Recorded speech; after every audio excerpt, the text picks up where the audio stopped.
Ian Kinsler in the house. How you doing, brother? I'm doing well. Not as old as you guys. Doing well. God, why do him and Michael look 25 years younger than us? I know they're younger, but they're not 25 years younger than us. How old are you? You're old. You're older. Hey, welcome to another episode of Haymaker Presents. Today, our special guest is Ian Kinsler, one of our all-time favorite DFW athletes. We have a great discussion. We talk about his dad being a prison warden, obviously great stories from the Rangers going to back-to-back World Series, talks about what it's like to have a company with Jack White. That's really cool. And then how did he find out he was being traded? That one hits close to home. You got to check out this story right now.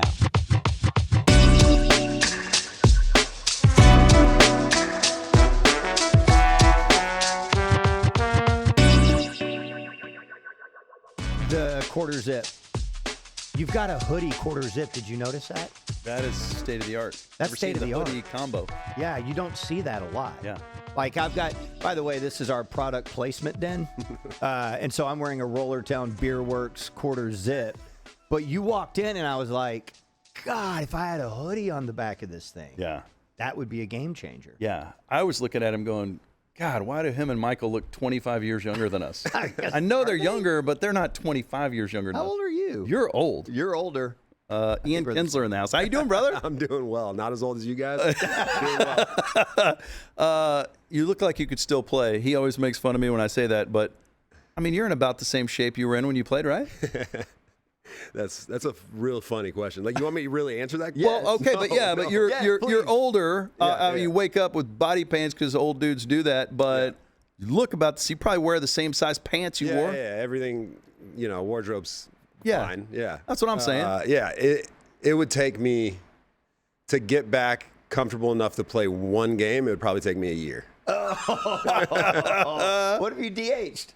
Yeah, I could probably do that. It's just that run down to first base, or the full throttle might get me. Might get you. I'm sitting here thinking about this. You're not really that much older than when Ben and I first started knowing you guys. We were about your age around that time. I was just sitting here doing the math in my head, and I have so many good memories about mine and Ben's journey associated with you and Michael and that era Rangers. That was the time where things really started happening for me and Ben. We'd kind of been planting some seeds, but we owe a lot to you guys going to back-to-back World Series and the Mavericks winning a championship in between. That was a game changer for us. So Amazing. We have come to celebrate you today. Thank you for changing our lives with your excellence. Yeah, I mean, it's great to hear you say that, because to be 100% honest, like when you guys walked into our clubhouse, which wasn't very often, right? It wasn't like every day. Yeah. When you guys walked into our clubhouse, it was like a breath of fresh air walked in. We're like, yes, finally, not the same old crappy questions, just media hitting you with some rhetorical question. Like, we're going to talk about something cool here, something funny, like going to dive into my pet dog or something. Right. So when you guys walked in, it definitely changed the vibe in there for sure. And I think I speak for everyone. We all knew that when you guys walked in and definitely appreciated it. Yeah. That's awesome. Well, you're one of our favorite all-time athletes in the history of DFW. We've gotten to be good friends with you over the years, and we've gone on some great adventures together. We had one crazy adventure that I wanted to ask you about. I don't know that we've ever really talked about this, but the time that we invited you to come play pickup basketball, and there were some other athletes there.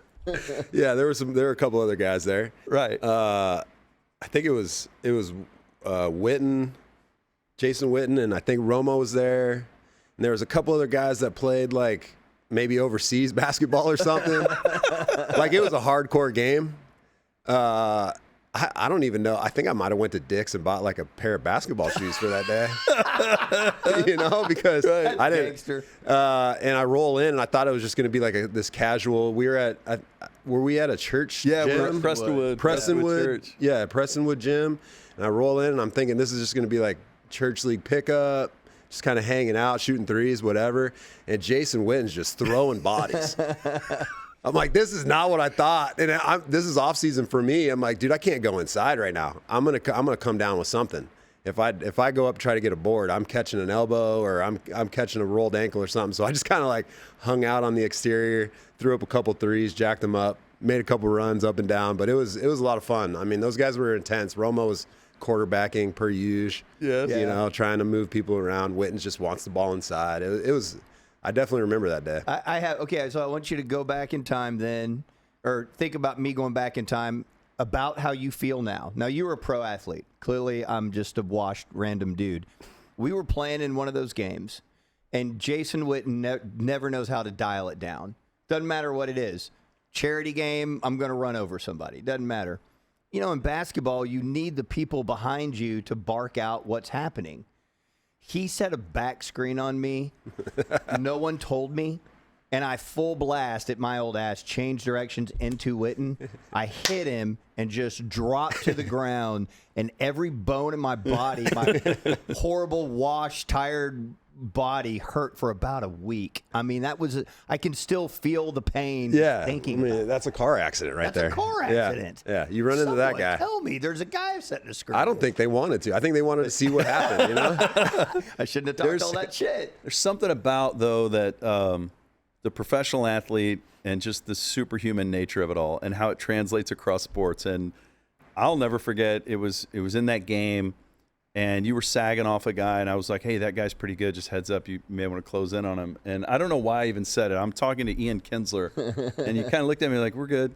And that guy got the ball, and Kinsler was on him like in a heartbeat. I was like, damn, I've never seen anybody move that quick. And I'm like, oh, yeah, quick twitch professional athlete. I guess all that translates from sport to sport. The 30 stolen base guy can apparently close out on a pickup game. Yeah, but it was 80%. So when you were, did you play other sports when you were growing up? I actually played soccer.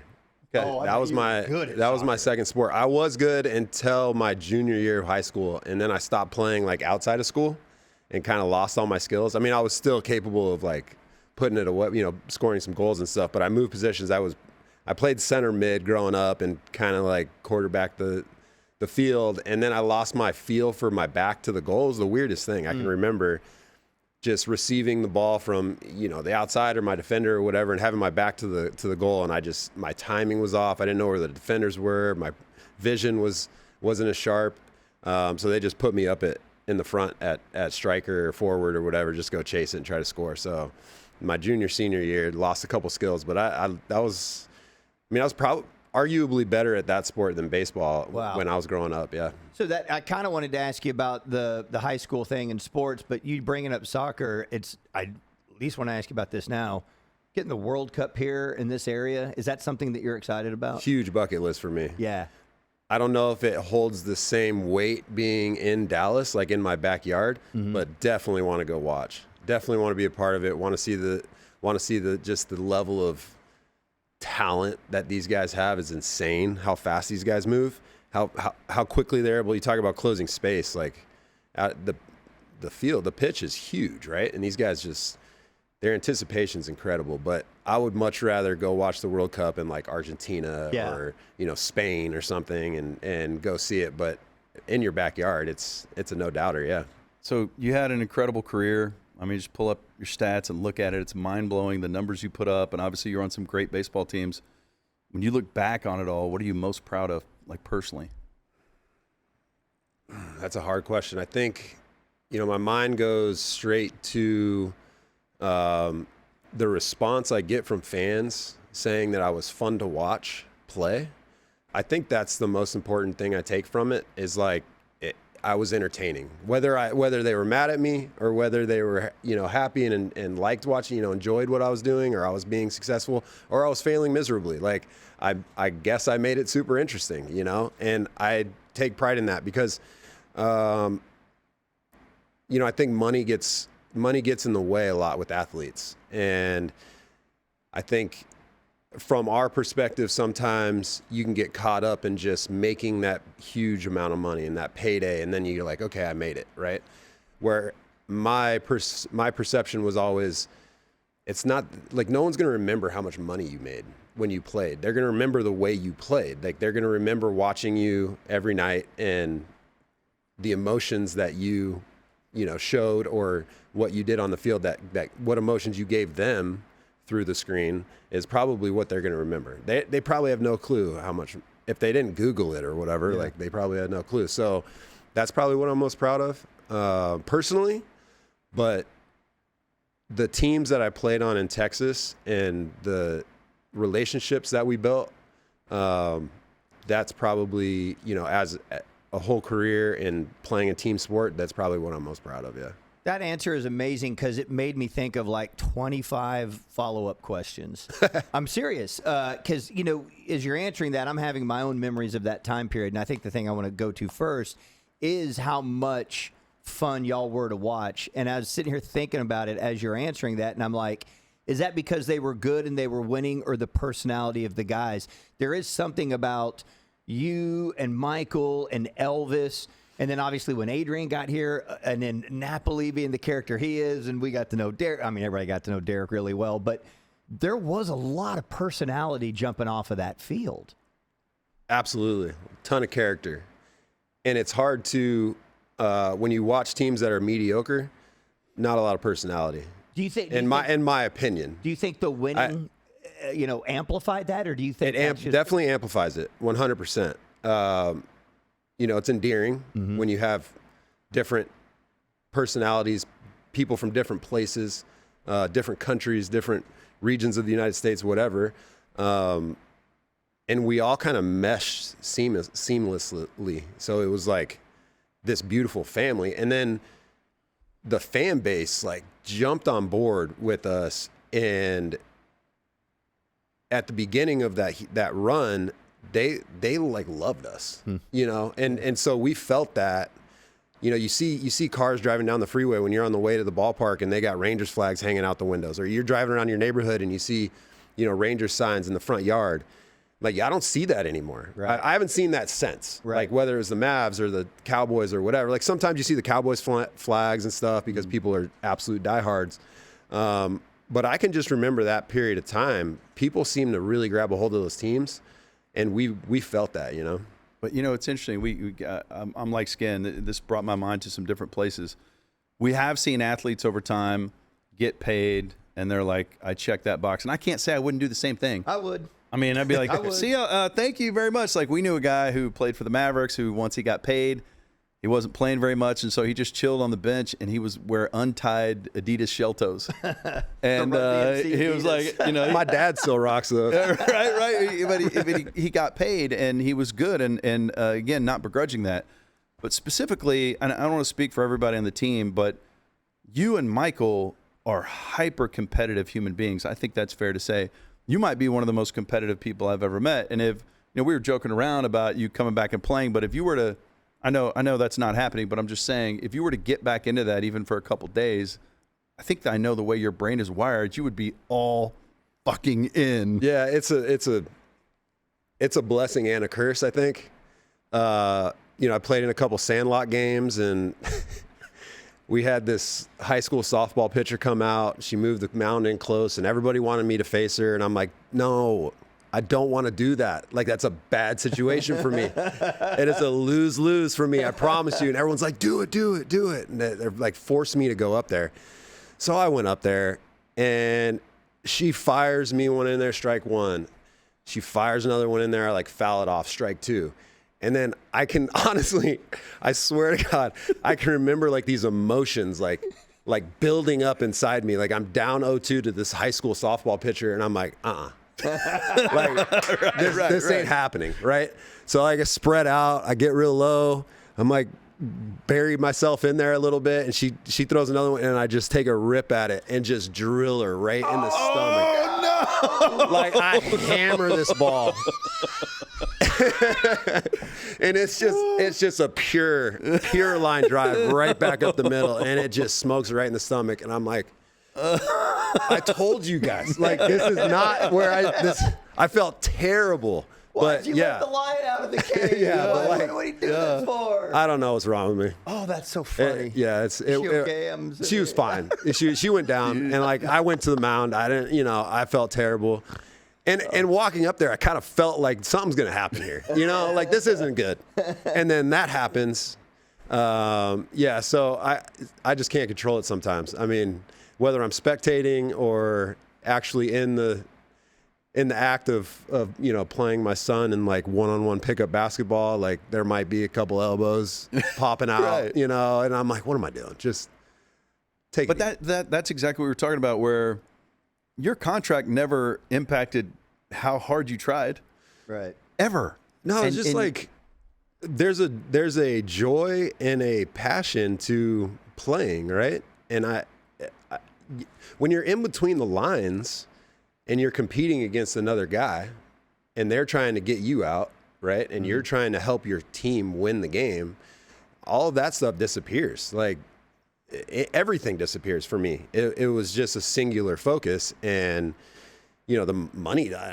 What do you mean money? Like we're down 2 right now in the 6th inning. Like that's the main goal, is to try to win this game, and that's just always how I was wired. I think fans know that and latch on to that, and I think that's part. We were talking earlier about how likable your crew was, and it's funny as you were like talking, I was sitting there thinking about, man, everybody got behind Wash.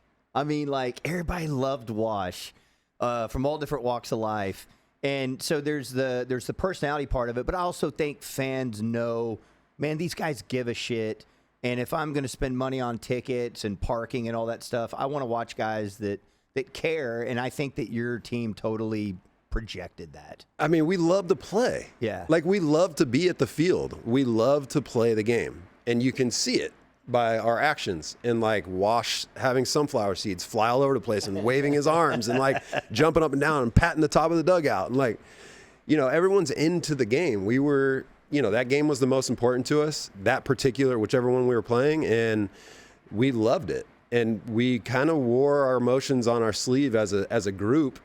From a spectator's perspective, when we were winning, we were obviously super happy and throwing up hand signs, and we had kind of that swaggy. We had our own, swagger kind of thing going. Antlers and claws, baby. Yeah, and then when we were losing, we scrapped and clawed till the end, and if we lost, we were all kind of pissed. Yeah. And it's just a great time and a great team to be a part of. It's what I compare every team to, is, the 10 and 11 teams, really. Yeah. I could be wrong about this. I don't think I am, but I think you and Michael Young are more than buddies. You're brothers. I mean, you're as close as could be, and I would love to get your perspective on this. We've had Michael on, we've had JD on, and we try to explain this to people, like what makes Michael Young special. Like people, if you don't know, you don't know, but he's one of those dudes where if you had a plumbing company and you added Michael Young, suddenly you'd be a better plumbing company. Like it has nothing to do with baseball. It's just the way that dude is wired,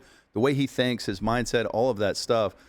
So if somebody was to say to you, okay, tell me about your brother, Michael Young, what makes him special? How do you answer that? I mean, it's pretty simple for me. Like, you've heard this saying before, is that it's chess, not checkers. Like Michael's always playing chess, and he's not doing it. It's all like that's just the way he's wired, is that he's always thinking ahead. There's always a reason for what he's doing. There's always, when he's talking to the young players, when I was coming up, the way that he talked to me if I messed up or missed a sign, the way that he's wired, the way that's presented, just leads to better camaraderie. And he doesn't even mean, like, that's just how he presents himself. Like, that's just natural to him. The way, when Elvis came up, he was like my little brother, but Michael was like his father. He would like pull him by the ear, into the corner and kind of break it down for him. That's not how we do things here. But he also was a leader of examples, right? Like he led by example. So when I first made it to the big leagues, I followed him around like a little puppy dog and watched everything he did. And he didn't say much because he's kind of got this hard exterior, right? He's got this hard shell, and it's kind of hard to get in there. So originally it was just like, all right, I'm not going to talk to this guy. This dude's locked in, and he probably wants nothing to do with me. I'm just this rookie, but I'm going to follow him around because he's doing everything right, and he's obviously very successful. And then you kind of start to get in there, and you see like this. It's not a soft exterior, but it's like he's got this joking way about him. He'll throw these like little wisecracks at you. He's very observant, knows what's going on around him. And just like a tremendous leader. Like it's pretty simple. He didn't try. He's just that's how he's wired. Do you remember specifically when that, or if there's anything that comes to mind about that relationship changing and y'all becoming more like besties or brothers or whatever, as opposed to teammates? It was all pretty natural. Year after year. I think, originally, like I said, I didn't say much to him. I'm walking off the field. I finally made the team my rookie year, and we're walking off the main field there in spring training, heading to the locker room, and we just happen to be walking next to each other. We don't really know each other at this point. I'm just some rookie that has the second base job. And I'm walking off the field. I'm like, hey, Mike, like, what's this like? What do I got to do, man? Like, how's this season going to go? And he goes, don't change a thing. That you're here because of what you've done and who you are. Don't change a thing. And that was kind of like the introduction for me into his mindset, right? And then there's so many moments along the way that allowed me to understand where he was mentally. For an example, we had a tough loss. I made an error late. 100% cost us the game. Like, error in the 8th, we're down by 1, 2 runs come home, we lose the game. And this was at the time, so fast forward maybe 3 years from that first conversation in spring training, I'm now lockered next to Michael Young. So we're now getting to know each other better. I'm one of the, core guys. Like, I moved my locker from the dark corners of the ghetto over to, the nice area where all the media kind of goes to. And I'm locker mates with, with Michael Young. And we come in after that game, and, Mike's he's pretty emotionally in check. He's pretty stable. Like, I'm opposite of that. I'm emotionally all over the freaking map. So I come in, I'm really upset with myself and like the team, and I'm just upset that we lost. And he comes in and he's untying his shoes and he's flipping them off, right? He's like sitting right there next to me. And I'm like, I don't like where I'm at, emotionally. Like, I'm in a bad place. And he flips his shoe off into the center of the locker room, and like the mud goes everywhere, and he takes the other one off and he flips it on. And he never really cusses or anything. He's just like animated, and he doesn't get that way. And I'm like, damn, man, I really messed this one up. Like, Mike is pissed at me, right? So I kind of let him calm down a little bit. We used to kind of just sit in our chairs for a while. It's hot. We just kind of take a break. So after a couple minutes go by, I'm like, Mike, that's my bad, man. I messed that game up. Like, that's on me. And he's like, what are you talking about? I'm like, the error, like the error in the 8th inning. And he's like, no, man, that's on me. Like, my at bat in the 3rd, my at bat in the 6th. Like, I had a couple opportunities to drive dudes in, like this and that. He starts naming off all these things that he could have done differently to win that game. So the pointing fingers thing that happens in sports a lot wasn't even close to his psyche. Like, that's not how he operated. And so that let me in, like, dude, this guy he holds himself at a high standard. He holds himself, accountable. And right then, everything that was weighing on me just like fell off. And I'm like, damn, it's not about me. Like, it's about us and what I could have done to make it better. And I should need to be reflecting on myself. I shouldn't be worried about this guy next to me. I need to be worried about what I'm doing. So just a great leader, great friend. Somebody I ask advice for still with my kid, and just a great person. Yeah, and to your point earlier, that's leadership by example. He's not trying to do that. That's just who he is. And you're like, damn, okay, that's.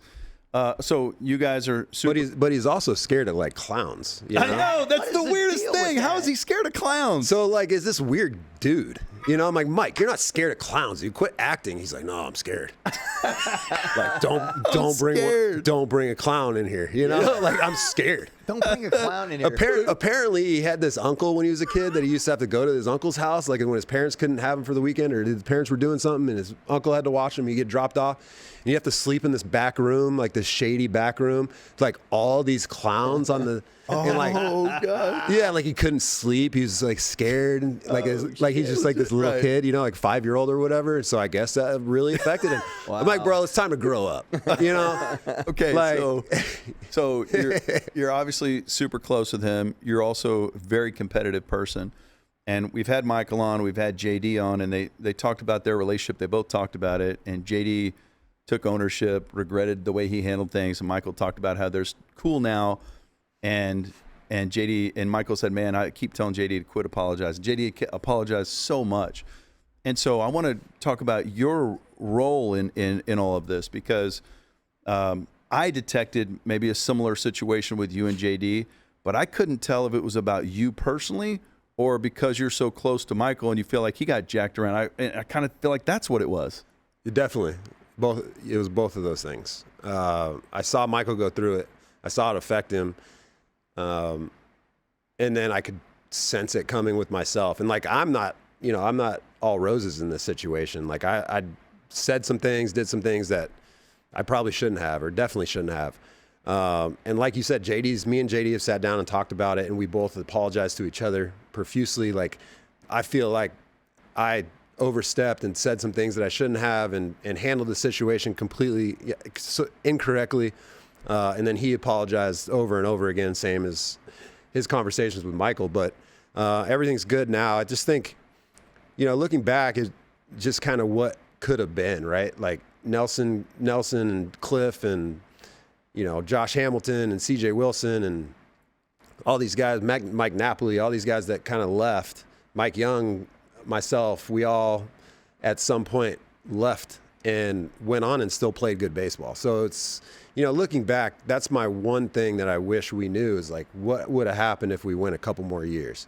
And I think 13 was a tough year, and there's a lot of tough decisions being made. And I also know now, sitting on the other side, off the field and trying to look at it from, a front office view, those are hard decisions to make. Yeah. Like there's no right answer. That's the issue. But looking back, I wish we could have ran it back a couple more times with that squad. But me and JD are good. Michael and JD are good. Everyone's, when we see each other, we actually sat next to each other at last year's draft lottery. The winter meetings were in Dallas, and we sat next to each other, and we're completely fine now. Yeah, it's fine. This may be, I don't know, maybe this is a dumb question. Did you get let me preface it. When you got traded to the Red Sox, I'm assuming you thought you had a good chance of winning. Like, what was happening in your brain when you go to the Red Sox and then y'all win a World Series that year, right? The year that you were traded there? Yeah, that was later. That's 2018? 2018. Okay. So when you, first of all, I promise I'm going somewhere with this. Yeah. But when you get traded to the Red Sox, you thinking, man, I'm about to go win a World Series? Yes. Okay. And so you go through that process, you get traded, you do win a World Series. And I'm sure that meant everything to you. Yeah. But kind of compare how you felt about being a part of that Red Sox team as compared to being a part of the Ranger team. The makeup of those teams were very similar. But it was a completely different scenario, right? Like, I grew up in Texas. This was my home. I came up through the system. I was developed here. I broke through here. I established myself here, knew everybody, played here for a long time. And then in Boston, I was traded from Anaheim to Boston in the middle of the season. And I knew Mitch Moreland. I played with Rick Parcello in Detroit. I played with David Price in Detroit. I think that was it. Our JD Martinez, played with him in Detroit. So I knew some of the guys, but when you go into that environment, they were the best team in baseball at the time. Their record was, they were probably 8 games better than the next closest team. Wow. And I just remember walking in just going, don't mess this up. Yeah. Like, just find your place. Observe what's going on, see how they go about their daily operation, how everybody communicates, what their meetings are like, who's hitting at what time. Don't get in the middle of Mookie's. Mookie goes to the cage. I'm not going down there. Like, try to figure out where I fit in. And that was, I was a 12-year vet at that time, but you just don't want to be the guy that just screws up all that chemistry. They had such a good thing going. And then you kind of get comfortable. You kind of know your spot. And they're, obviously having Mitch there helped a lot, but their chemistry and the way they went about it, their competitiveness, as we talked about, their character, high character, it was very similar to what we had in Texas. Their pitching was just way better. Yeah. I mean, they had Chris Sell, David Price, Rick Parcello, Craig Kimmerell in the back. They had arms, right? That was probably the only difference on paper if you look at the clubs, but very, very similar. So when you got traded to Detroit, was that 2014? Detroit was 2014. 2014 was my first year there. Yeah. So you're in Hawaii with Beltre and Elvis. Yeah. Okay, and And Twitter. And you called me. But I was like, dude, I was like laying on the beach having a great time. And I get this call from Ben. Ben Rogers calls me. I'm like, what's Ben calling me for? And that's the way you find out about the trade? Legitimately. See, that's fucked up. It's You so broke the fucked up. trade, But he broke it to me. I picked up, and you're like, hey, man, what's going on? I'm like, I'm in Hawaii. And you're like, I think you just got traded. And I'm like, yeah, I don't know, man. Like, we'll see how it all shakes out. Like, whatever. I don't know. And click. And then I think you called me back. And you're like, yeah, you just got traded. Well, and I'm like, what? What is this guy talking about? so it was, that day and age of Twitter. Yeah. So weird that something would be like, and I learned a valuable lesson there too, because if I had to do it over, I would have just shut up and stayed out and not bothered you. But I thought I was reaching out to my friend going, hey, tell me what's going on. And I thought you would know. And so then I felt terrible. And I felt like maybe you're so competitive that you were mad at me, like kill the messenger type of thing. And I was like, fuck, man. I felt horrible about that. I think it's one of the biggest mistakes I've ever made to bother you. No. You shouldn't feel terrible about that. That's just the way it went down. I mean, that was just the timing of it. I had felt zero anger towards you. Okay, well, I felt so bad. I was mostly pissed at JD. Well, okay. It kind of took a cake. I wasn't worried about you. Your phone call. Yeah. I felt really bad about being the one. It's so weird that with social media things happen that way sometimes. That was a very weird chain of events. You called me, and I was like, whatever, man. Kind of just hung up and just wanted to be on vacation. And I think you called me back maybe, and I didn't pick up. I think, and you left a message, and you're like, no, you definitely got traded. So I listened to the message, and I'm like, God dang, like, okay, let's figure out what's going on. Then Adrian calls me, and Adrian's on vacation with me. He's in Hawaii with me, and he calls me. I'm like, AB's calling. Like, what the heck is going on? So I pick up the phone, and he's like, hey, how you doing? I'm like, I'm great. Like, you want to go to the pool, get some margaritas? What's going on? He's like, you just got traded to Detroit, right? I'm like, no, I've heard. Yeah. I didn't know. He's like, yeah. So his agent is Boris. Prince Fielder's agent was Boris. Ah, yeah. So Boris called AB and told him Prince is coming to Texas. Yeah. And Kinsler's going to Detroit. So he breaks it to me. So now I'm like, all right, I'm definitely traded. I've heard from Ben. I've heard from Adrian. I haven't heard from JD. I haven't heard from Dombrowski. I haven't heard from my agent. So like the three people who probably made the trade happen. Then my agent calls me. And we start talking. He's like, dude, I have no clue what's going on. I'm like, okay, wow. This is wild. Like, what the hell's going on? Then Dombrowski calls me. So I pick up. Dave's like, hey, we'd love to have you. We're so excited to have you. You've been traded. This is how we walk through the whole thing. I'm like, okay, great. But like JD still hasn't called me. Then I think Thad Levine calls me. And I pick up and I'm like, what the fuck? I don't know if I can say that, but literally, like, what the hell is going on? He's like, sorry that, JD's on a plane. He's flying somewhere. And I'm like, that's a bunch of crap, man. Mm-hmm. Like, y'all know this was going to go down. So I'm pissed at this point, just from the people that I've talked to and the way it's happened. Yeah. And Thad's like the nicest guy, right? Like, super easygoing, very easy to talk to. So I feel kind of bad, but I'm kind of giving it to him. We hang up. Then JD calls me, and I don't even pick up that phone call. I'm like, whatever, man. Like, that ship sailed. I don't even need to talk to this guy. I'm so pissed at this point. And my wife's like over in the corner crying hysterically because she's thinking, we just got traded to Detroit. Yeah. And all she knows of Detroit is downtown because that's where the stadium is. She's like, we can't live in Detroit. We're going to get robbed.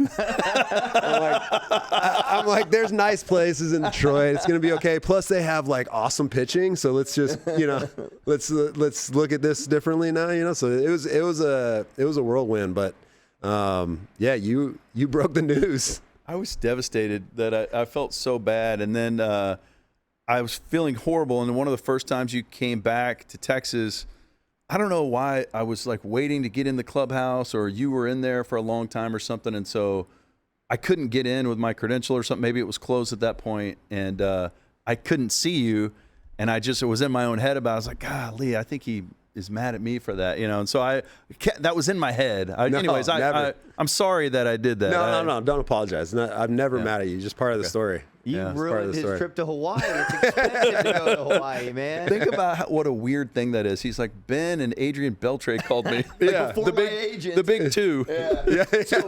So do you remember how much longer you were in Hawaii after that and how the vacation went? Yeah, I think it was kind of at the beginning of the vacation. I think we had a week there, which was fine because we were, we didn't have the kids with us. We kind of just got to mellow out and kind of think about it, kind of figure out what was going on, So it was actually worked out well. One of the first things I thought when you talked about your wife being upset about going to, was it 2010 or 2011 y'all played them in the division series? 11. 10 was the Yankees. Okay, yeah.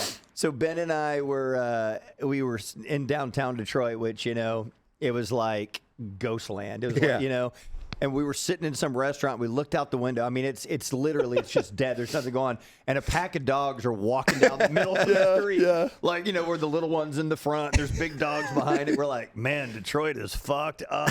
Yeah. This is downtown. Wow. So I get it. There's a fun, this is another losing story. I'm always, for some reason, I always remember like after losses, except for, the big celebrations when you're winning. You kind of don't really remember the wins just during the regular season. You remember the losses because you're so pissed and everyone's pissed and like someone made a mistake or something happened. Someone didn't do well. So they're upset. So you got to like pick your teammate up. So a lot of my memories are from losing, and we lost a close one in Detroit. Mitch had a bad game or something. I don't know. He was really, really like pissed. And he's just sitting there in Detroit. And like everyone knows you take the bus back in Detroit. You don't walk back to the hotel in Detroit. And at this point in time, we were staying in a hotel in downtown. And I'm like, I gotta ride this out with Mitch. I'm gonna stay back, have a couple of beers with him, see what's going on, like pick his brain, make him, let's dig him out of this thing. So we kind of spend a couple of hours. It's like 1 o'clock in the morning. At the ballpark? At the ballpark in Detroit. We let the buses go. We're like, we're pissed, and we're like, whatever, dude, we don't care about anything. And so we had a couple pops. We're, starting to dig our way out of it. Now it's time to walk home in Detroit. And at this point, there's no service in downtown Detroit. Like you can't. There's no cell service? There's no service. So like we can't type in Google Maps where our hotel is. So we're trying to go by memory our bus route back to the hotel. And we're walking at like 1:30 in the morning through downtown Detroit. And we're both just like, keep your head on a swivel. We walk past every little alley. We're like making sure no one's coming around. And at this point, Mitch is so mad at himself and like the game. He's like, I don't even care. Like I want somebody to come out of the, and I'm like, all right, well, at least I got this country boy from Mississippi, taking over. I'll just kind of stay behind his broad shoulders and let him handle everything. If a knife happens to come flying out of an alley. But yeah, downtown Detroit was a little sketchy back then. Okay, so That's great. One of my favorite things about you, and I know it's the same for a lot of Rangers fans, and I know this is, I don't know, it's not that important in terms of the way you play, but it's the way you wore your uniform. You always had your hat kind of flat billed a little bit, and it was tilted to the side a little bit, and you wore the old school kind of baggy pants to your knees. When did that become your thing? When I was a little kid. I mean, that's how I wore my uniform. My dad I guess he just bought me small pants or something. I don't know, but I always wore my pants up. There was one season, in Little League through high school, it was always pants up. And then when I went to college, so my stop at Missouri, they had these terrible pants. And they were like a little more tight, more tailored fit. And they were thicker. And they only had them down to your ankles. So I had to roll them up to my knees, and it would leave like this huge hockey puck looking thing around your knees. And I'm like, dude, this looks terrible. Like I can't. So that was the only season I ever wore my pants down. But that was just how I wore. I don't honestly don't even know the answer to that. That's just kind of how I wore my uniform as a little kid, and felt comfortable doing it. And then as through my career, they just got baggier and baggier because I loved like old school baseball cards. You look back at like old school pictures of Mickey Mantle and like Ty Cobb, these huge like cotton, heavy, baggy, like old school pants. I always wanted that look. So they over time they kind of just got baggier, but and then towards the end of my career they got a little bit tighter because the trend started changing. Right. You know, so whatever. But that's just kind of how it went. So we've met your dad a couple times. In fact, one of those times we were hooping, your dad was there. But I was always fascinated. Your dad was a prison warden. Man, I want to know what it was like growing up with a dad as a prison warden. Like what? It was so fun. It was it? No. All right, I feel like a sucker. No. I mean, I'm projecting here. It's like whatever I imagined that would be, but you lived it. What is that? Yeah, it's different, and with my dad, it wasn't necessarily his occupation that shaped him. I mean, he grew up in the Bronx, and a Jewish guy growing up in the Bronx, going to an all black high school. I mean, I saw his yearbook, and it's like he's the only white dude at this school. Wow. In the middle of the Bronx. Yeah. So like, it wasn't the easiest way to grow up. So he was always kind of this tough dude, right? And then he ended up being a prison warden and dealing with criminals, So like when he came home, sometimes, Howard Kinsler wasn't like the happiest dude. So, you hear the garage open and it's like a scramble to make sure everything's in place. Yeah. And like there's nothing on the countertop. But we always had like the connection of baseball. Mm-hmm. It was always like the connection of baseball. He'd wake me up early on Saturday mornings, like 8 o'clock, 8:30, and be like, hey, let's go take some grounders. And I'd pop out of bed. We'd go to the field for 3 hours and he'd just hit me grounders and over and over and over. And we'd play pepper and he'd throw me, it was just kind of like our connection piece. And he taught me how to play the game. Like he taught me how to have that chip on your shoulder and how to play with certain intensity. And like, that's what he expected of me. And I don't know if that was his upbringing or if, being a warden played into that at all, but it was intense, but he always pinpointed the small things of the game, the little intangibles. Like just since I was a little kid, I can remember being 8 years old and standing on the side of the fence at just a majors little league game, and the kids are 12, 11 Mm-hmm. and 12. And he would just bring me up to the park and we would just like lean up against the fence and just watch the game. And he would just say, see how he gets on his toes right there before the pitch and see how he takes that little hop and see how this kid, like, see where there's an opening right here to take an extra base, and see where he would point out the little things to me, and we just sit and watch baseball. So he taught me the intangibles of the game, and with that intensity that he brought rubbed off onto me. And that's just, how it turned out on the field, kind of showed through on the field, but, incredible father. With all that being said, like, wouldn't change it. I'm picturing my dad, flipping my room looking for contraband. I would have been in big trouble. But now, this is what's so great about life. Now you're a dad and your kids have gone through the youth sports experience. So let's talk about how old your kids are first off. Yeah, my daughter's 17, she's a junior, and my son is 14. He's in 8th grade. Okay, and so are they both athletes or either one of them? Okay, Yep. Both athletes, and I always like to talk to professional athletes about this because I feel like as parents, we get things wrong a lot. We make mistakes. Even as hard as I try to be a good dad at sporting events, I find myself chirping at a ref or trying to coach from the stands, even though I know better.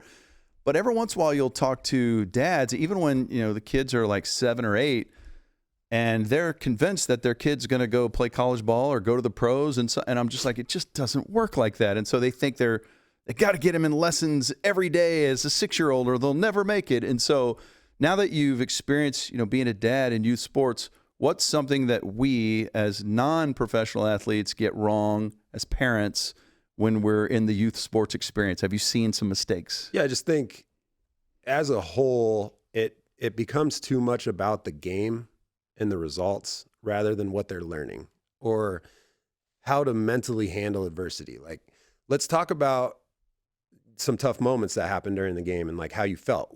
How did you respond to that? Right? Like, I think the way you handle things, the way you handle adversity, if your son is facing a kid that's throwing harder than everybody else and he seems a little bit nervous, it's like, let's talk about that. Let's not talk about the result. Let's just talk about like how you felt. And then let's give them tools to overcome those feelings. Like, to maybe be a little bit more, tough mentally.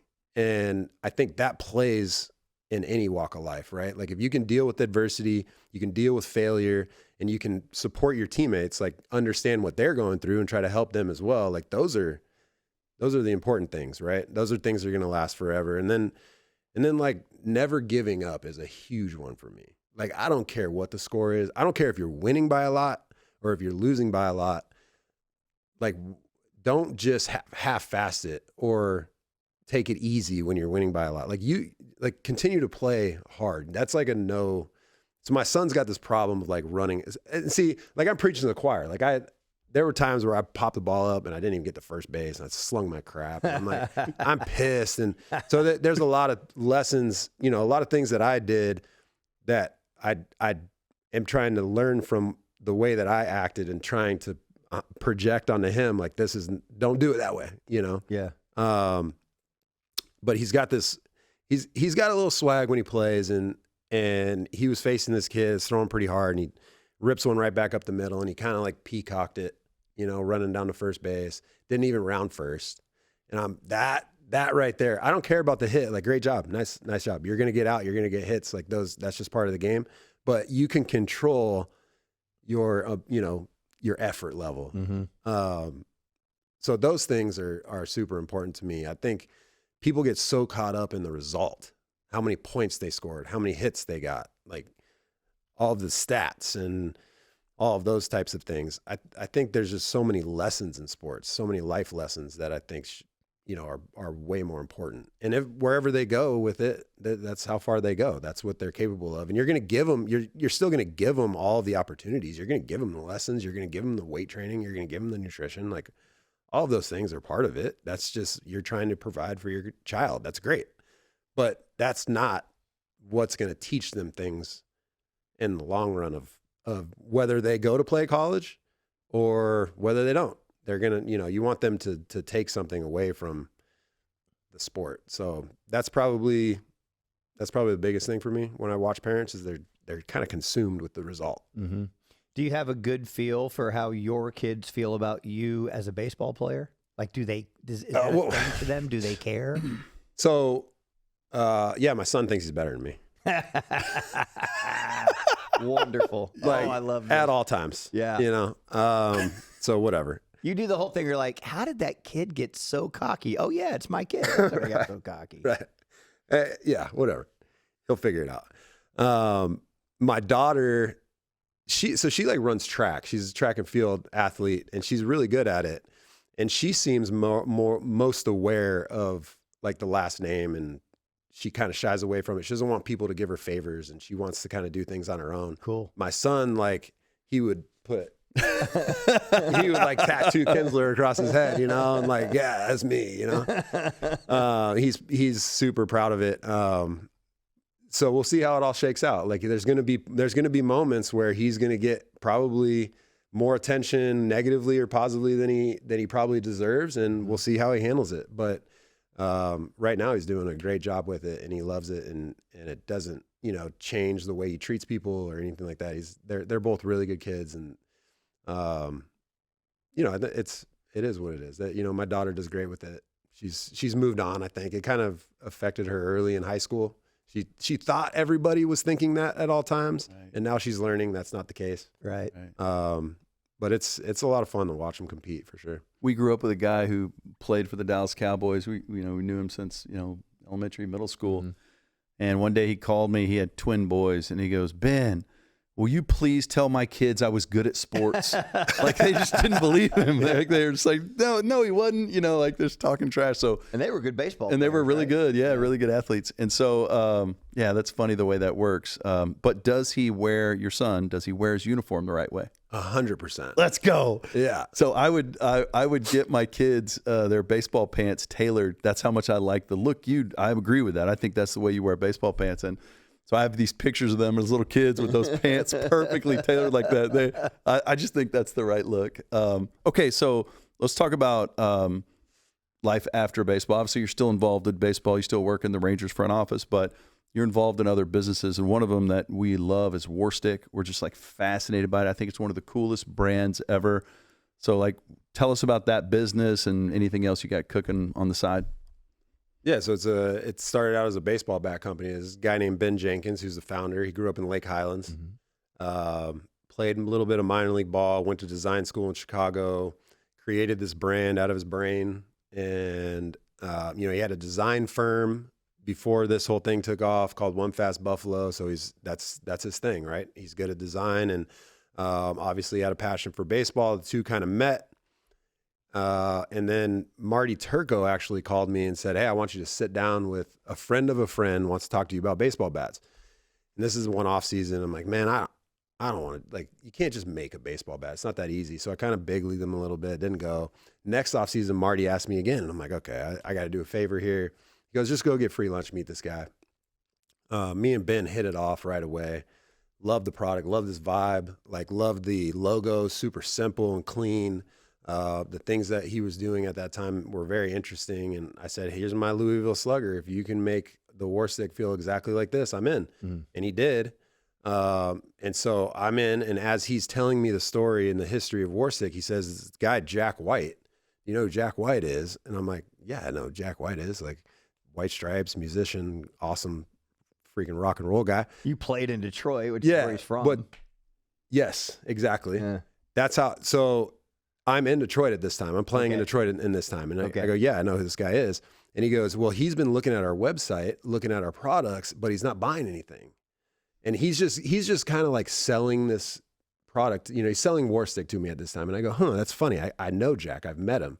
So Jack has this affinity with number 3. You walk into his living room, he's got all of these old school antique clocks, and they're all set to 3, 3 o'clock. And, he's got third man records. Yeah. He's just, number 3 is his thing. And I wore number 3 in Detroit. So he wanted to talk to me. So we met in Detroit and we knew each other a little bit, went to lunch in spring training. And that's how I got to know him. And so Ben's telling me the story. I'm like, yeah, I know this guy. I go, you know what? I'm going to email this guy. You had to email him because he didn't have a cell phone. Dude just didn't have a cell phone at the time. Email him, see how interested he is. So I don't know, 3 hours later, he responds. He's like, oh man, I love that stuff. What are you doing with them? I said, I'm going to invest. Would you be interested in investing with me? And he's like, man, that's a great idea. You guys should fly to Nashville, sit down and talk about it. Cause his third man record, that's where he lived. Mm-hmm.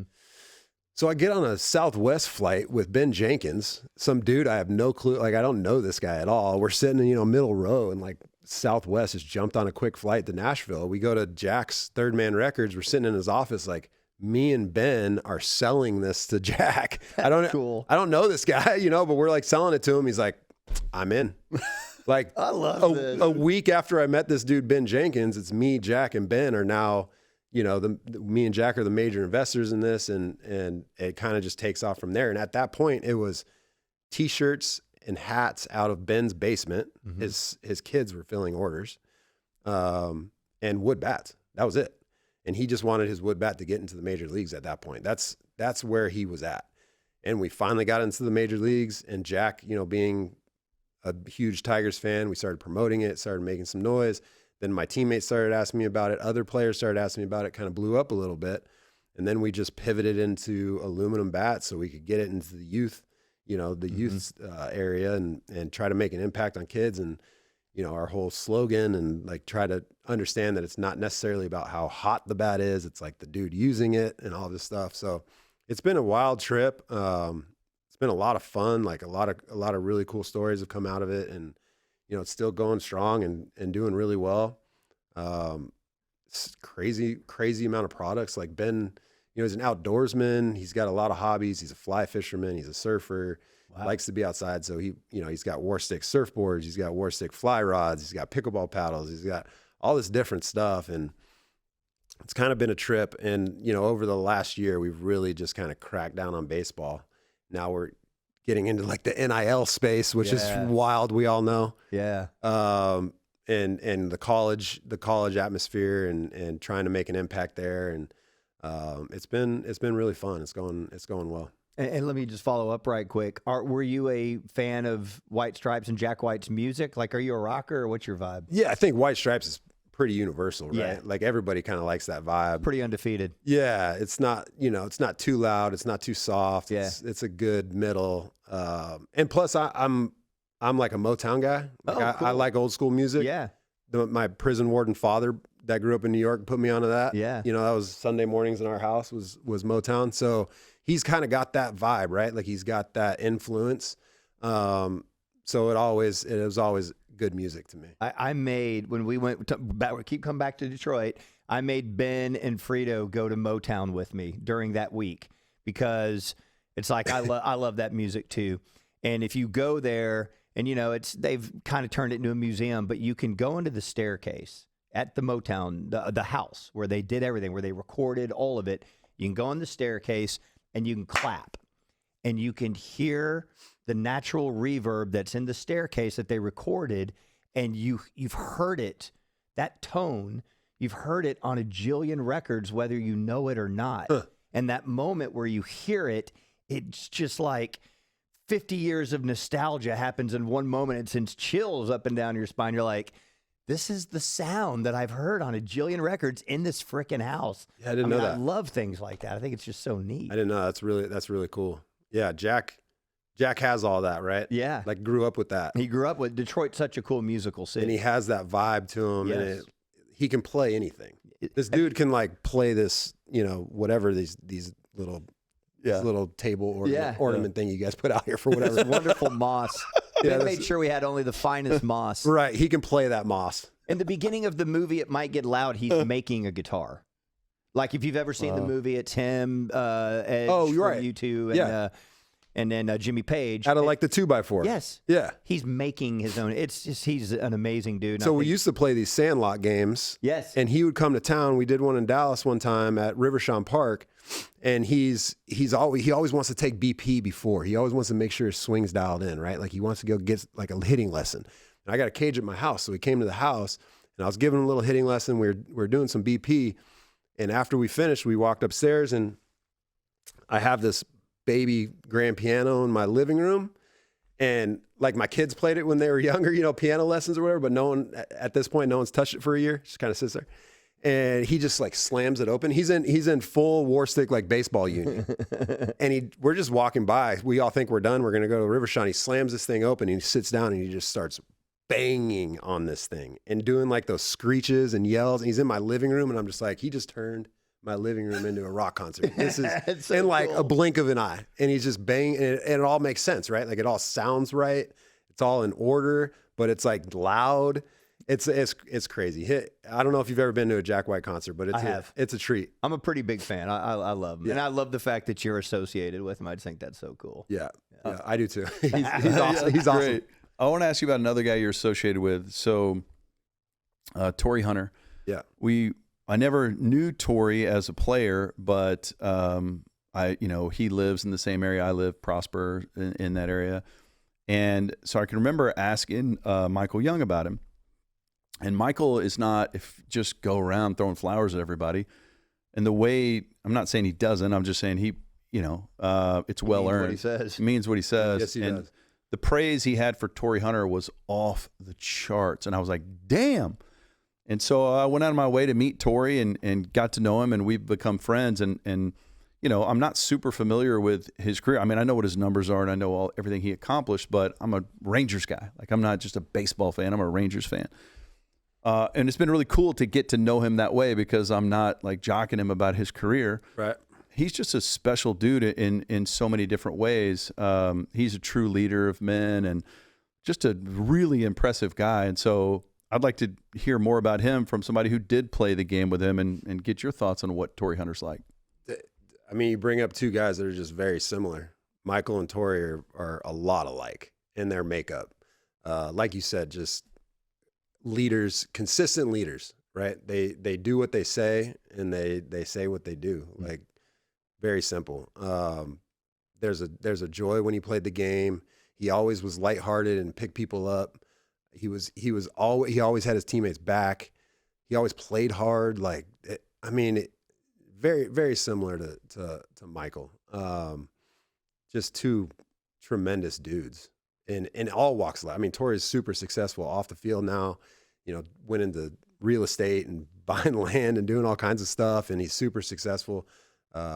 Just a smart guy. And I think a lot of it for Torii was, he was drafted, to the Twins at a young age, out of high school. and he was influenced by some guys on the big league club when he first got up there, and he always mentions Kirby Puckett. I mean, I've heard Kirby Puckett come out of Torrey's mouth hundreds of times. Yeah. And, you know, they play very similar, and I think he was just such a major influence on Torrey that I just don't know what else to say. Like, just so consistent, you know, is it their attitude, the way they you know, show up every day, the way they present themselves, like it's always the same. You know, like we talk about Michael being emotionally in check, like Torrey is the same way.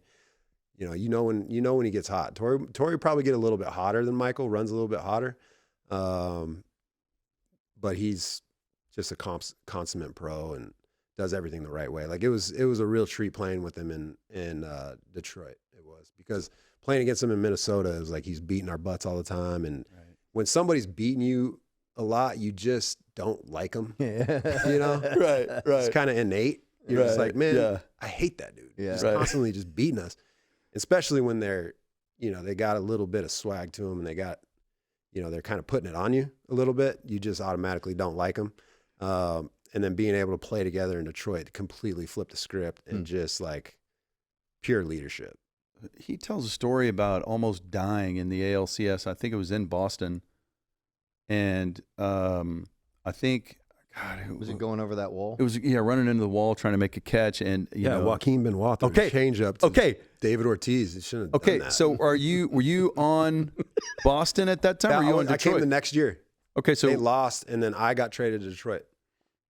Okay. All right. Oh, so that's when that was. So he tells a story about he had told Joaquin Benoit, hey, Big Papi's like my best friend. You're tipping your pitches. Yeah. He knows what you're doing. Oh, he tipped his pitches so bad.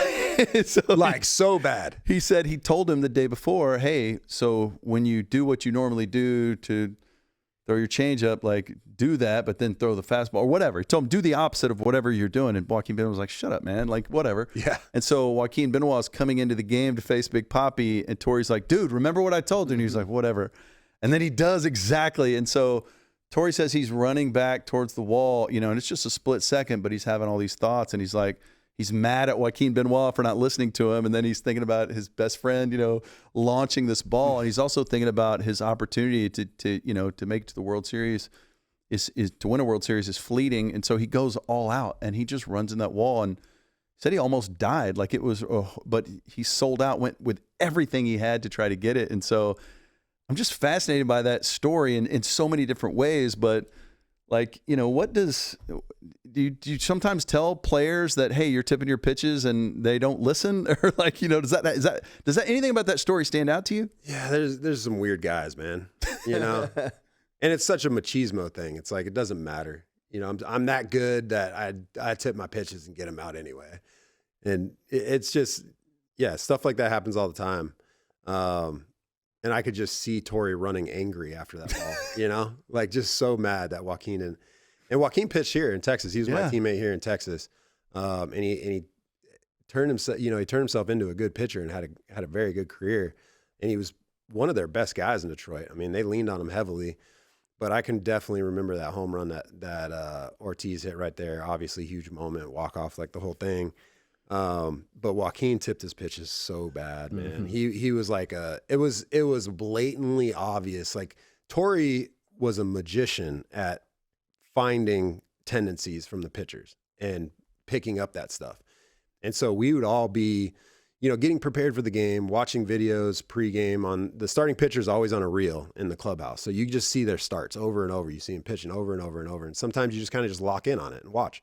Well, Torrey's always like in his underwear, standing there with his arms crossed, just locked in. Mm-hmm. Like and he's trying to figure out the tips. He was really good at it. And he always had something.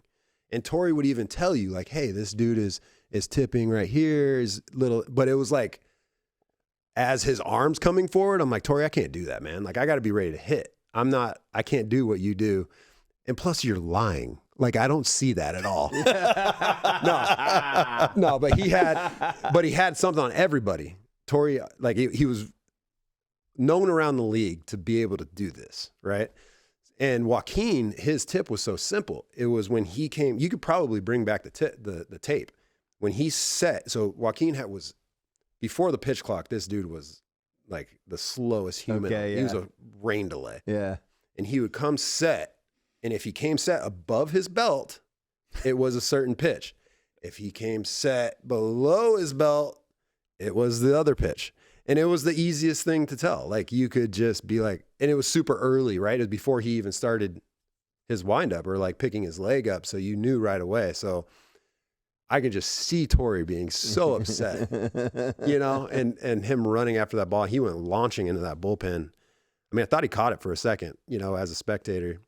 Thought he came down with it. But, it took him a while to get up. I don't know what happened. I can't believe he almost died. He hit his head. He hit his head, I guess. He slammed his head into the concrete behind there or something, or the hard surface, whatever it was. Yeah, that officer there didn't seem to mind. Yeah, he needed to be administering aid, and Right. he's celebrating, and he's got the weird thing where he's got a balled up fist and an open hand. That's a rare thing that you see. Yeah, I wonder what's going on in that left hand. It is a bizarre thing. Like, is he doing? But and maybe I'm exaggerating on almost dying, but apparently he hit his skull pretty hard on whatever's He was back concussed. He there. was concussed. Yeah. Torrey was a tough dude. Yeah. Too. He played through everything. He never complained about it. Like, he was really tough. For him to say that one hurt and he almost died. I mean, Right. It hurt. I might be paraphrasing that. He's been, Ben, I didn't say I almost died. So anyways, We'll have I to know. check the tape. Yeah, We'll we'll just- have to check the tape. We'll just run with it. But Yeah. one thing that they, a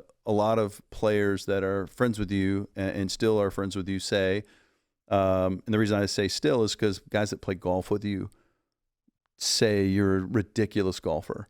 I remember when we went to DCC and you beat the ass of the assistant pro. You did. We went to DCC.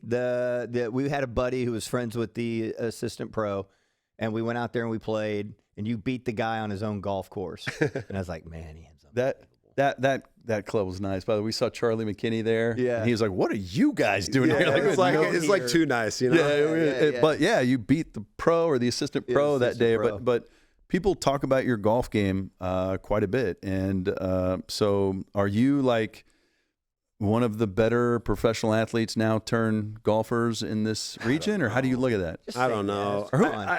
Listen, golf's a weird thing because it makes you think you're terrible. No matter how good you get, you think you're really bad at it because it's just such a grind. Like to be at the level. So the club that I play at, there's a lot of Korn Ferry dudes, a lot of tour guys, and the membership's really good at golf. So I feel like I'm like at the bottom of that, grouping of those people. When I go play, I usually get my butt kicked. But man, I love it. I love it. I love just going in the range, hitting balls. It just reminds me of going to the cage and, hitting off the tee for hours, just trying to figure it out. So it's something that I did when I was a little kid.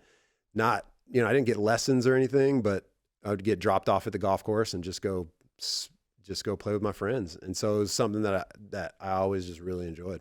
They tell you there's three kinds of conflicts in narrative. There's man versus man, there's man versus nature, environment, and there's man versus self. Golf is all three happening at the same time. God, it's miserable. It's miserable. God, it really is. It's so hard to get good at that. Yeah, it is. Consistent. It is. Think about a guy like Jordan Spieth, who, whatever it was, 7 or 8 years ago, was unbeatable, and then like a year and a half later, he was still great, obviously, but wasn't in contention like he was. Yeah, it happens. So what they say is, in golf, the majority of really good players are guys that get to number one. Like, we're not talking about Scotty and Tiger and these guys like Jack and the all-time greats. Yeah. But if you think about guys that get to number one, they have like this 3-year window where they're really dominant for like 3 years, and then they're just kind of there. Yeah. They're just kind of 20, 30, they're just kind of there. Obviously, there's the handful of guys that superhumans, that are super great, but golf's just such a fickle sport. So hard, man. What's your handicap right now? I don't know. I gotta pull it up. I'm a 0. I'm scratch golfer. Right. But, Have you played Romo? I played with Romo, a couple times. So in a minute. Is it pretty close between y'all two? Or? Yeah, I think we're probably pretty comparable. He plays a lot more competitive golf than me. Mm-hmm. He plays in a lot of tournaments and stuff, so I'd probably have to give him the nod just because of that. That just makes you such a better player. Like, he's probably better than me. Are there? I'd take the match. Right, take the match. Are there? And then off the top of your dome, just if you think about some of the former athletes that are golfers that you've played with, who stands out to you as being one of the best? One of the best former athletes. Verlander's still playing, I think. I don't know how. He's the Phillip Rivers of baseball. Yeah, or why he's still playing. I'm not sure. But he's a really good golfer. And I'm assuming when he's done playing baseball, he's going to get much better. That's the whole thing is like, I didn't really play during my baseball career. I would play, there's like a 2-month window right when the season ends, probably like 2 weeks where you can really play every day. And then after those 2 weeks, you kind of get back into training. So you play like once a week. You play like Wednesdays. It's for 2 months. And then January, the end of December comes, no more golf. And then you don't play all the way until the end of the season again. And then when you're done playing, it's like every day. Mm-hmm. You're out there trying to figure it out, grinding. So I'm assuming a guy like Verlander is going to get really good when he's done playing. So I'd probably have to give the nod to him. I play a lot of golf with Justin Upton, who was a teammate of mine in Detroit. He's a really good player. I know he's working hard at it. He wants to be good. He loves it. Baseball, it's like a life cycle, right? Like you start with, your little training wheels as an infant, you kind of grow up and you get a baseball bat. And then it's like you kind of retire to a fungo. You start hitting fungos. And then it's like you grab a golf club and then you like grab a cane, Then you're like walking around with a cane at the end of your life. So it's like, something that a lot of baseball players, I think, gravitate to. Did you, do I remember this correctly? Did you end your career in San Diego? Yeah. And then did you go directly into the front office after that in San Diego? Yes. Was AJ there at that time? Yeah, AJ was the president, yeah. That's how, was he talking to you during the season? Hey, let's look at this, or how'd that evolve? So when I first signed there, I signed a 2-year contract there. And in the conversations, I said that I want to stay involved in baseball. And he liked the idea. And we had a conversation about me after I was done playing those 2 years, just joining the front office. So it was kind of always there. Played 1 year. And at the end, say August, I broke my neck. Ooh. Or like had to get, what is it called? Spinal fusion surgery. Mm-hmm. And when I came back from that in the off season, started working out and stuff, it wasn't happening. Like I couldn't lift the weight. My nerves were kind of shot, just wasn't working. And AJ flew back and forth from San Diego a couple of times to have conversations and, basically offered me the job. He's like, you can come back and play your last year of your contract. You'd probably be the 25th man, be on the roster, help the young guys, which I kind of turned into anyway that first year in San Diego. Or you can just move right into the front office. And it was pretty easy for me. Like I just couldn't, we talk about the competitiveness and, it would have just been tough for me to be in that role on a team and kind of helping the younger guys and still being in uniform, not necessarily a coach. You're still a player. You still have an opportunity to go hit and like, you're still worried about your own, production. But right when he offered me that, it was pretty easy move. So when let's say fast forward to when your kids are both out of high school and, our kids are older, I get a lot of eye rolls. I'm cringy. And so I can see how somebody who's done really well for themselves is enjoying not being in the grind of doing something every day to go enjoy that family time. But then as the kids graduate, could you see yourself ever seeking to be like a full-time general manager? I don't know about a GM. That's a lot of work. Manager? That's hard. I think on the field somewhere possibly would probably be more fitting for myself. I think it's what I know, right? I know the game. That's really all I know in life is like, that's all I'm good, expert at. And there's something gratifying about trying to give your knowledge or whatever you've learned along the way to a younger player and watching the light bulb go off. There's something gratifying about that. And like, not just what I did, but what I saw other guys do and how they approached it and how they went about it and trying to reach back and grab something that you learned from somebody and then helping a younger player with it is really, really gratifying to me. I don't feel that same way, being a general manager. It's fun. It's a lot of fun. But being in the clubhouse, being in the trenches is just, it's a different approach. And, I don't know. We'll see how it all shakes out. I can definitely see myself being still involved with baseball. It's like I said, it's the only thing I'm good at. Come on, what are you going to do that you haven't done yet? What do you mean? Like what's something you haven't done that you need to do? Like today? Man, in general. We got a couple errands I need to run today. Yeah, you're gonna take some videos back to Blockbuster? No, just like, is there, whether it's a travel thing or a business idea or something, familial, is there something that like, man, I haven't done that, I need to do that? Man, I think about that a lot. You get to this stage in your life and you're like, what do I want to do? What do I have the capacity to do? What do I enjoy doing in my life? So my kids take up a lot of I just really enjoy watching them compete. That's just what I like to do. And I like to be home for dinner every night. That's just something I enjoy. And I like to play a lot of golf. Yeah. Yeah. So like, those are the things that I enjoy to do right now. I enjoy to, have time with my wife and be able to be around. And I don't know if a lot of it's guilt from just, I've known Tess, my wife, since high school. So she's been through the whole gamut. And there's been a lot of time away, right? A lot of time that we haven't been together. So I don't know if it's like the guilt of my career and all of that stuff that I just really enjoy being around. But I have thought, we've talked about the youth sports thing. I have thought about youth baseball, and I really don't like where it's at right now.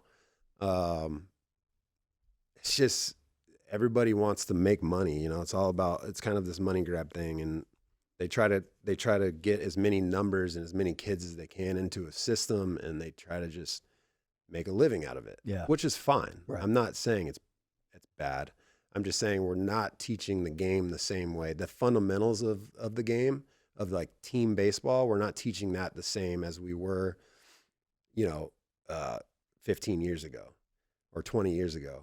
And I think what everyone's learned now is, the cage and the specialty coaches and being able to dissect your swing and slow motion and exit velos and all of this different stuff. I 100% don't want that to go away. That's a huge learning tool and progressing the game. But I just want to add back into, the fundamentals. Let's like do it all together. Mm-hmm. There's a happy medium there. We don't have to go old school. Like that would just be dumb. Right. Go back to the way we were. And all the information we have now is helpful, but let's find a way to kind of mix it together. So I have thought about doing stuff like that and getting back into the youth space and trying to help. And I've thought about putting a tournament together, a local tournament together. Cause you see at youth baseball level, I don't know how familiar you guys are with it. There's like in Atlanta, in East Cobb, there's this huge tournament every year, youth baseball. And then in Jupiter, Florida, there's this huge tournament that all these kids go to get scouted by colleges and pro scouts and whatever when you turn like 17, 18. And then there's Cary, North Carolina, where Team USA headquarters is at. They do a huge tournament. And then I think Houston has one that's pretty big. But there's nothing really like in Dallas, which is crazy to me because it's central, right? It's like in the middle of the country. Everybody can get here easy. Yeah. So I would like to put, I've spitballed the idea of trying to get, a tournament going where you're only bringing in like the best teams in the country, let's say 12 or 14 teams, like a smaller type tournament where it's just super good baseball and people can come here and scout, college scouts, and watch and see it. So I'm getting way ahead of myself because I've had some conversations with people about it. Seems like a huge undertaking, need a lot of bodies to run something like that. Yeah. So I'm trying to figure out all the financials, and I don't want to make any money. That's the whole thing, is I just want to see good baseball. I want whatever it takes, financially for these teams to get here. I want to go right back into the tournament. I want the kids to have an unbelievable experience. I don't want to make any money off of it. I just, whatever, if we make money, then it goes to a charity. Like, I just want to see good baseball in Dallas. Because there's a lot of good talent here. And it seems like the kids travel a lot away from Dallas to go get these tournaments. So stuff like that. I've thought about things, and I don't know. We'll see where it goes. Let's go. The War Stick Invitational. I know, right? Yep. Sponsored by Rollertown Beer Works. Well, it's youth. You guys want to sponsor? We'll get some non-alcoholic beer for the kids. You guys sell Pepsis and stuff, right? Right. Dude, thank you for this. We're grateful for the friendship, grateful for all these years. You've always been unbelievably cool to us. And man, thank you for coming out to check out Haymaker. Yeah, thanks for having me. This place is killer. You guys got a good spot here, so thanks for having me. I'm going to leave and get a quarter zip hoodie, right? Let's go. Changed everything.